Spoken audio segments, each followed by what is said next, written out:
Sa mga nag-aabang ng price update ni Motor Trade, eto na nga guys, pumunta tayo dito sa Motor Trade sa Totomas upang alamin kung magkano yung mga presyo ng mga motor nila for this month of January 2024. At syempre, alamin na din natin kung nagtaas ba yung presyo ng mga motor nila or kung bumababa. Kaya naman tara, samahan nyo akong isa-isahin yung mga motor nila. Let's go!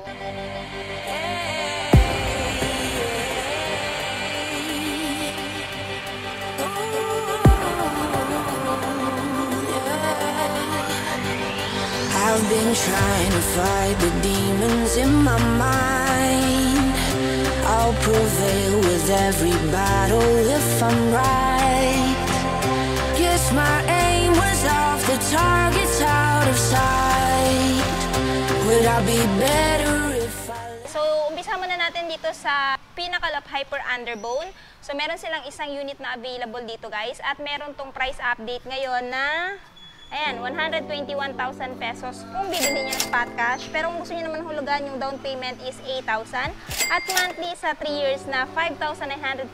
At syempre, hindi mawawala yung rebates nila na 500. So, ayan guys. Actually, itong motor na to guys, isa sa pinakamabentang motor dito sa Motor Trade, no? Kasi nga, alam niyo na, basta pagdating sa Raider FI or Carb, yun talaga yung saleable na motor nila. So, this one is yung older version pa rin. Meron kasing kalalabas lang last year, 2023, na bago yung decals, pero hindi pa natin na-review yun, guys.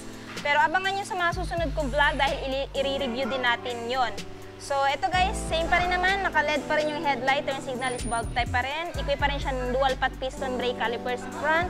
Single disc, sa likod is single disc. And of course, napaka-powerful din itong motor na to.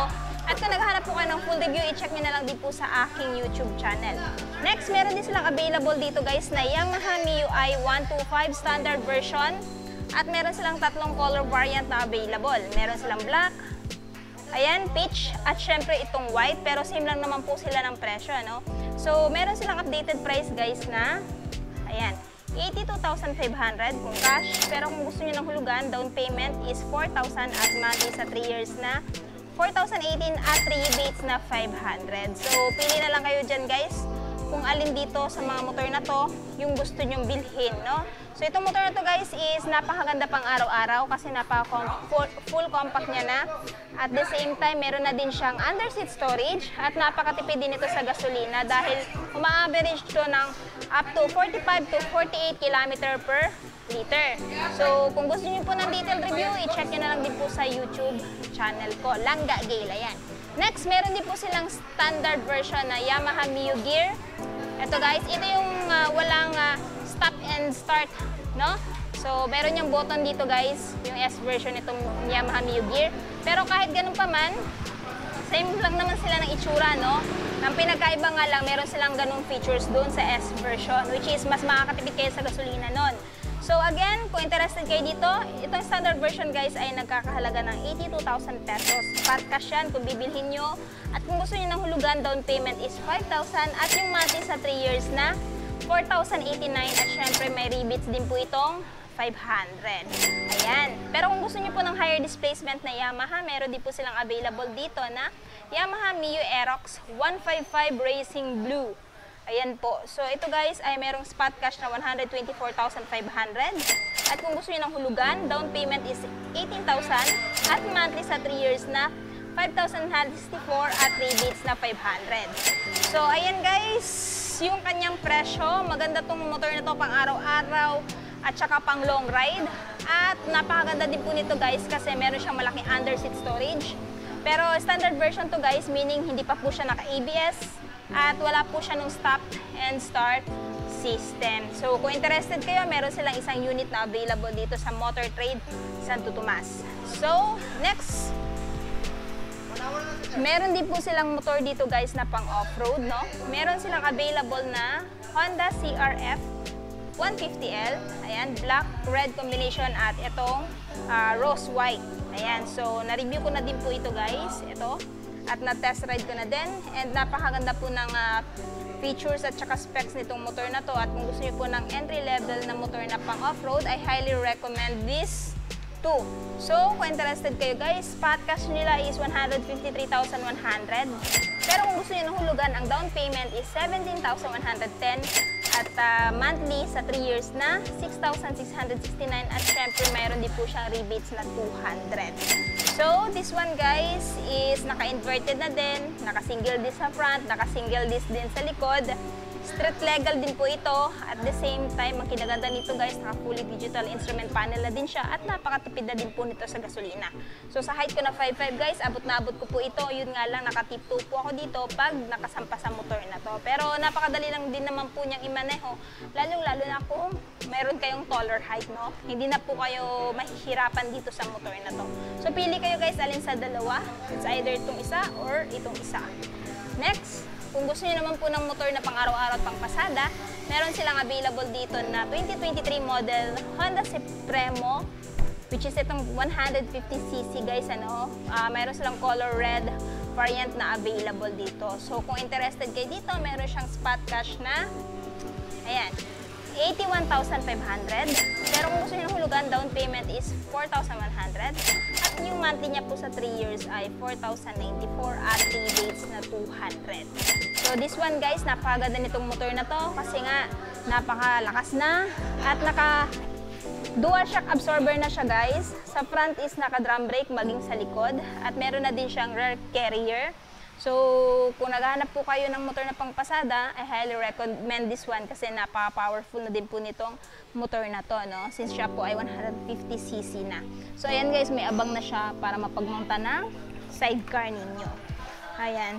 So, na-review ko na din po ito guys. Kung gusto nyo po ng walk around at saka review, check nyo na lang din po sa channel ko. Next, meron din po silang available na, ayan, Suzuki Smash. So, meron po silang dalawang variant na available dito guys. Itong mags or yung R version, no? O at saka itong naka-spoke. So, magkaiba po sila ng presyo guys, no? So, itong naka-mags guys or naka-R version, meron siyang spot cash na 70,700. Ayan. Tapos, kung gusto niyo ng hulugan, yung down payment naman po niya is 3,000 at monthly sa 3 years na 3,516 at rebates na 500. Ayan. So, yung pinagkaiba nga lang po ng dalawa, spoke at saka naka-mags. This one is drum brake. Ang ito namang isa is naka-disc brake. Ayan. Sa looks, halos magkapareho naman silang dalawa. So, dito naman tayo sa spoke type. At kung interested kayo dito guys, meron siyang spot cash na 67,000 pesos. Pero kung gusto nyo hulugan, again, down payment is 3,000 at monthly sa 3 years na 3,277 at meron din pong rebates na 500. Ayan. Next, kung naghahanap po kayo ng bagong Honda Beat version 3, meron silang available dito na yung limited edition na 50th anniversary. Ayan guys. So kung interested kayo dito, ang presyo niya dito kay Motor Trade ay 77,600 at nag-aalaw po sila ng spot cash. Tapos kung gusto nyo ng hulugan, down payment is 3,800 at monthly sa 3 years na 3,784 at rebates na 500. So this one guys, napakagandang motor nito ni Honda na bagong labas, no? Last year at upgraded na po siya. Meron na siyang built-in charging port, pinalaking under-seat storage from 11 liters to 12 liters at medyo malaking fuel tank capacity na from 4 liters naging 4.2 at medyo malaki na din po yung kanyang footboard.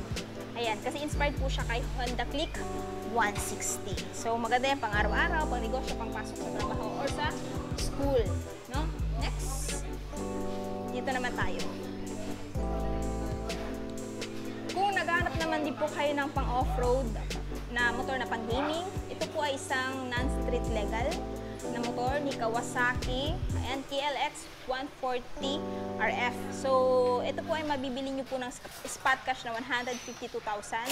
So, wala po siyang hulugan dito guys na price kasi dapat nyo po siyang bilhin ng cash. Ayan. So, kung interested kayo dito sa Kawasaki TLX 140 RF, meron po silang available dito na isang unit. Ayan. So, kung gusto niyo po ng detail review, check nyo na lang sa aking channel. Next, meron din po silang available dito guys na Honda XR 150L which is color white. So, updated price niya guys ngayong buwan is ayan, 100,100.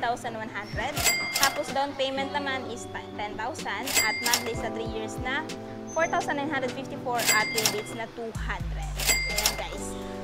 Honda XR 150L color white variant. Next, dito tayo guys sa City Bajaj. Ayan. Meron silang dalawang color variant na available dito, which is black-red combination at black-blue combination. Anyway, parehas po silang 125cc lahat. At kung interested kayo dito guys, may mabibili nyo po ito ngayon ng 63,300. Tapos, kung gusto nyo naman ng hulugan, down payment is 3,000 at monthly for 3 years na 3,101 at rebates na 500. So, ayan. Pili na lang kayo dyan guys kung ano yung gusto nyong kulay. No? Anyway, maganda itong motor na to pang araw-araw. Matipid din po kasi ito sa gasolina at maganda din po ito pang pasada. Kung naghahanap naman din po kayo ng Yamaha na YTX 125, meron din po silang available guys. Maganda din po ito pang araw-araw at saka pang pasada kasi may abang din po siya na para mapag-mountan din ng sidecar. Ang kanyang cash guys, kung bibilhin nyo, meron po siyang spot cash na 62,500. Pero kung gusto nyo ng hulugan, yung down payment niya po is 3,000 at monthly sa 3 years na 3,062 at rebates na 200. Sa halagang 3,000 guys, magkakaroon na po kayo ng motor. Ayan, so ang kinaganda din nito guys, meron din siyang quadruple shock absorber para pag idaan nyo sa lubak-lubak hindi na masyado matagtag at meron din siyang rear carrier. At ang kinaganda din guys, yung apakan ng angkas, ayan medyo malapad na. So hindi na mahirapan yung angkas mo nasasakay sa motor na to. So yun na guys, natapos na natin isa-isahin yung mga motor ni Motor Trade. Alin sa mga motor na nabanggit ko, yung natitipuhan yung bilhin. At sulit pa ba yung presyo nila this year 2024? I want to know your thoughts below. At syempre, kung may katanungan pa kayo sa video ito, comment na lang kayo sa baba. Anyway, palagi ko naman binabasa yung mga comment ninyo. At sa mga hindi pa nakapag-follow sa aking Facebook page, TikTok, pakipollow na lang po Langga Gale. So yun guys, hanggang dito na muna tayo. Ride safe and peace out.